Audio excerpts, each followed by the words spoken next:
Alright, in the car, going to Flemington. Some of the best colts in the business going around this morning. Nico's got the car reversing out. Tight space here, Nico. It's a very tight space. Alright, Nico, one of the biggest mornings of the year for the 3-year-olds, these jump outs at Flemington. We've got Traffic Warden, Emirate, Switzerland, Hayasugi, heaps of the Group 1 stars that are going to be featuring in next week's Coolmore kicking around. Who's the horse you're like most excited to see? What are you? Well, I was thinking about before. It's probably not a bad setup for Traffic Warden, having a jump out down the straight. Like, it could be a better setup than going to the Everest. It's more of a proven way. Yep, he's just swinging here at the 400. Kalos and Commemorative together. Real nice work. Johnny Rocker just getting off their backs. Nothing really under hard pressure. Kalos with MZ. All right. So this is a pretty strong jump out here. You've got Traffic Warden, Switzerland. Sometimes with these jump outs they can change who goes in them right on the fly. But Gatsby's is in this apparently, Daggers and Coleman. And also Yoshinobu, Stanley Express. So this is a pretty hot heat. You'd want to see Traffic Warden, I think, just smoking up here. You wouldn't want to see him under too much pressure against these horses. Just trying to pick up these on the run. Gatsby's is sort of towards the back of the field with Daggers, but the Warden just slicing through back towards the inside. He's in 3rd spot, but it's Yoshinobu who's going a bit the better of Coleman. And Yoshinobu is going to win it. Do you reckon Coleman was super there? He jumped away fantastic. Handled the Flemington straight perfect. James, thanks for your time. Traffic Warden, how's he been since the Everest? He's been good. Look, it's only been a few days, but he's travelled down to Melbourne and settled in calmly. But he's fresh and well, and we brought him out this morning for a jump out up the straight, which will acquit him for his tilt at the Coolmore next week. Were you pleased with what you saw this morning? Yeah, I was pleased with it. Jamie Carr just held the colt together nicely. He was just here to have a good look up the straight without getting carried away. We had him quite fit and ready to go for the weekend, so he doesn't really he didn't really need too much in the way of lung burners. He just needed to have a good look around, and he did so. Jamie was quite pleased with the horse, and I've heard the report that he's pulled up well back at the stable. How does it change your plans after obviously you expected to run in the Everest? How did you change your plans now to get him ready for this race?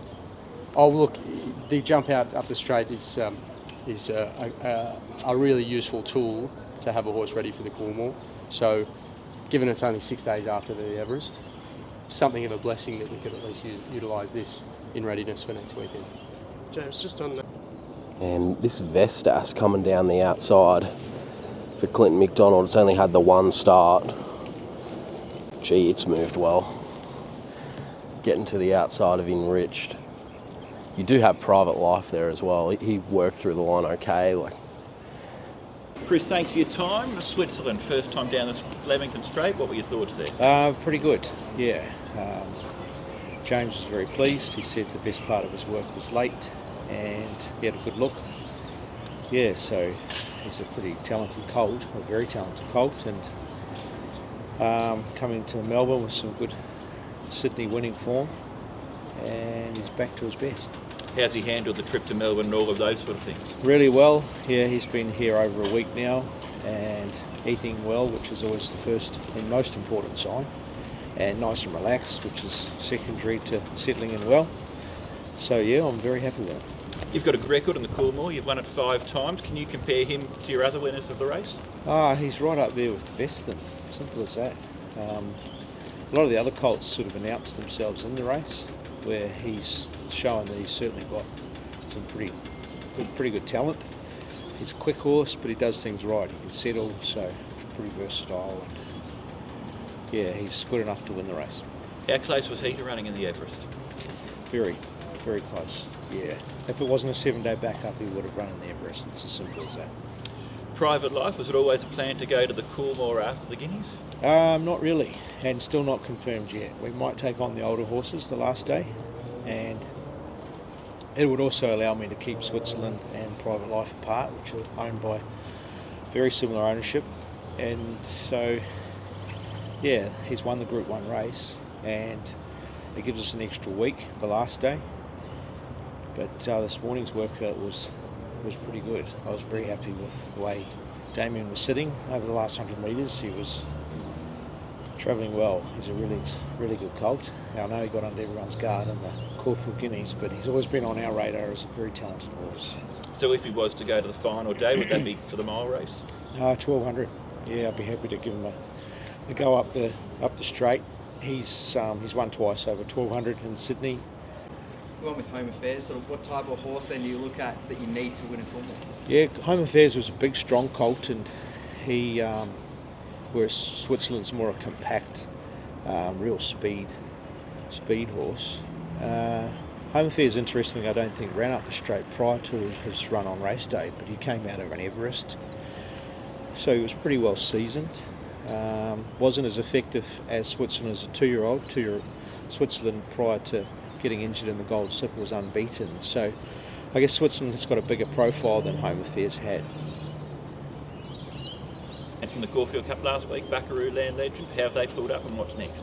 They've pulled up well. They spent the week at Macedon. They've both come back to Flemington now. Buckaroo was fantastic, and we're looking forward to the Melbourne Cup with him. We queried whether he'd run a strong 2400 before the Caulfield Cup, and he ran through the line better than anything, and he's so well weighted. Land Legend, he was very keen in the Caulfield Cup, so we just have to try and get that freshness out of him, and simply a bit more work will be a big help to that. So he's been powering up the hill at Macedon, he's back to Flemington now, and he's been doing a couple of solid rounds each morning, and both horses will have a gallop next Tuesday here at Flemington, and all systems go towards the Melbourne Cup. Kovalika a candidate to be here as well on the first Tuesday? Yeah, that's the plan, yep. Lexus Melbourne Cup's a big talking point. We want as many horses as we can there, providing they're going to be competitive. Did you think All right, punters, we have finished the morning here at Flemington. 3 jump outs up the straight. Nico, we saw some absolutely class horse flesh this morning. Didn't quite see them from up close because they head out in from the middle, so we didn't really get to see them from here. But you took in all the trials. Who were the best triallers? First trial jump out, thought Carlos was really good. I think he'll be peaking for Cup Week. He had no luck last start, so I reckon he'll go well. Then you got the Coolmore trials or the 3-year-old trials. I thought that Traffic Warden did a really nice job. He wasn't asked to do much, but he seemed to get to the line really well. He was under a hold, wasn't he? Yep. Jamie Carr just swinging on him. And Coleman was probably the other one that looked quite good, really getting to the line strongly late. I think he'll be suited if the Coolmore's a high pressure race. Seems like he's looking for 1400. Maybe the Rupert Clark's the right race for him, but they were probably the 3 for mine. Kalos, 2 blues, Kalos, Traffic Warden and Coleman. Switzerland? He was okay. He wasn't really asked to do much. He picked up through the line, didn't he? So, yeah, I thought the standout for me, Vestus. 3-year-old filly in the Clinton McDonald yards, had 1 start at Cranbourne, was smashed in the market, won like a good horse. I don't think you'd see her in the Coolmore. I reckon Red Roses is probably her race on Oaks Day against the filly. She's going to be one that I'm really keen to follow. Hope you guys enjoyed this morning. We certainly like getting out here and covering it for you, listening to James Cummings, Chris Waller, and now it's off to Brekkie. Yep. What are we going to get? Bit of poached eggs, maybe. Poached eggs. Oh, I reckon, given we're in inner city Melbourne, we've got to go the chili scrambled. Don't know if I rate that. Yeah. Well, everyone talks about the chili scrambled. I never got it in my life, so maybe today's the day. All right, let's get it, punters. Hopefully a few winners.